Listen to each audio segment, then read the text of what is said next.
pattina elettrica, che è uno dei pochissimi sport al mondo che dà la possibilità a vari tipi di patologie muscolari e neuromuscolari di praticare uno sport di squadra.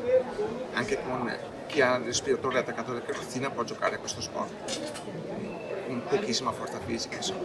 Noi siamo in Serie A2, abbiamo un campionato nazionale e quest'anno abbiamo affrontato Bologna, Padova e Udine e ci siamo qualificati secondi nel nostro girone, e invece lo scorso anno siamo andati anche ad Ancona, Firenze e Ascoli, quindi abbastanza impegnativo come trasferto. Lo sport in generale fa bene a tutti, 360 gradi, ma non solo a livello fisico, anche se magari noi abbiamo movimenti limitati, però comunque a livello mentale, far uscire i ragazzi da casa e farli appunto praticare uno sport e stare in compagnia con altri ragazzi con problematiche simili o diverse aiuta in tutto. Quindi anche per questo che ho fondato i Treviso Bulls.